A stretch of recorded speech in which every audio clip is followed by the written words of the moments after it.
Hi, I thought I'd provide you with some audio-visual guidelines in relation to the mental toughness debate.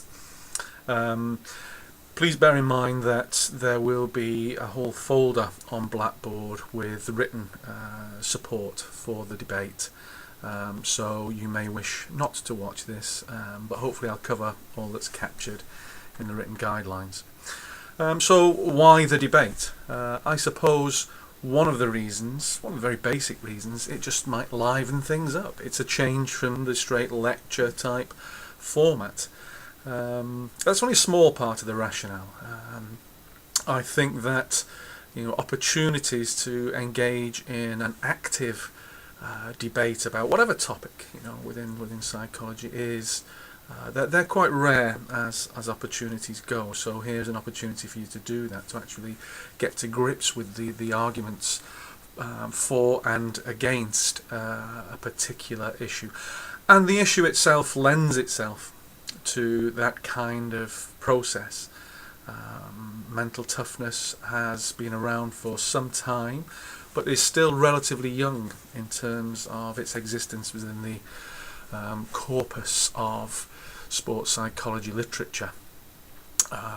And whilst I would argue in its early days there tended to be a general unquestioning acceptance of the possibility of it being a singular construct, the nature of the debate and our relationship with mental toughness has changed over time, and now there is a growing body of healthily critical questioning that's emerging. I wouldn't say a groundswell, and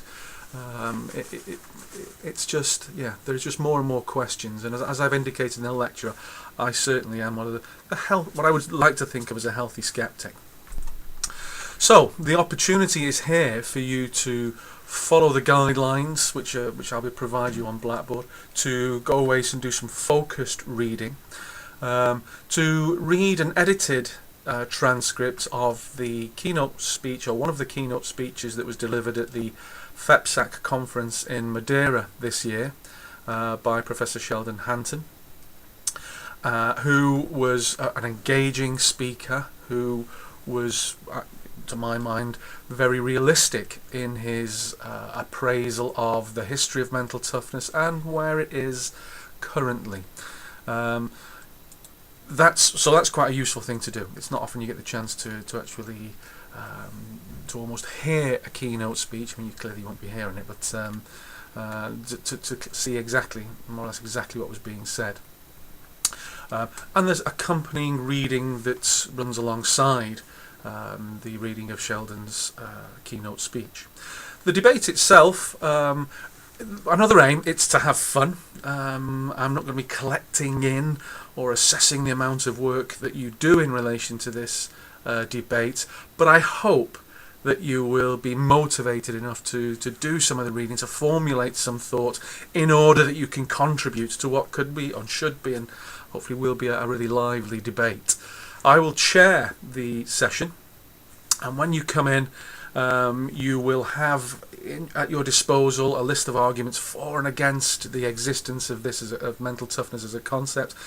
I will allocate you to a group for and against. So even if you are really anti it, or even if you are in favour of it, don't worry. I mean, it'll be a random allocation into two groups. One will be a for group, one will be an against group. And the context, in order to give it a bit of a lively edge, is you are part of a meeting, a policy meeting, and one of the questions that's being addressed, the question we're interested in, is whether to invest £3 million in a programme designed to create or develop mentally tough athletes. So the pro camp will be fully in favour of this because they're firm believers in the concept. The anti camp will take a more questioning stance. Once you've been allocated to your respective group, if you are in favour, if you're in the in favour group, you will need to elect a spokesperson who will simply outline the main arguments for the proposition. So it's not a real onus. I mean, clearly, people might feel a little anxious about that, but you will elect that person, and they will simply spend 2 or 3 minutes actually outlining, well, these are the arguments that we feel, you know, are strong enough for us to support this investment. So once you've been allocated into your groups, you'll then be given 30 minutes within your groups to discuss, you know, your different viewpoints, picking up from different people, formulating a strong body of support for or against, you know, in relation to your position, and we will start the debate. The debate will start with that statement of the for and why we should invest this money. I will chair the debate, and yeah, we'll have some fun. There's clearly an academic impetus in relation to this, and hopefully you're gonna come away from it with a sense of, well, these are the kind of questions, the kind of exchanges that might occur in reality within a psychological community, within the sport and exercise psychological community. The debate will last up to an hour. We will then do a debrief. What was the process like? What did you think of it? And so on and so forth. So hopefully this helps. What it requires from you is to have done some reading and just make brief notes. Because if people attend and they've not done that preparation, then it will lessen the quality of the debate, and I want to get something from it, and I hope you want to get something from it as well. Okay, thank you.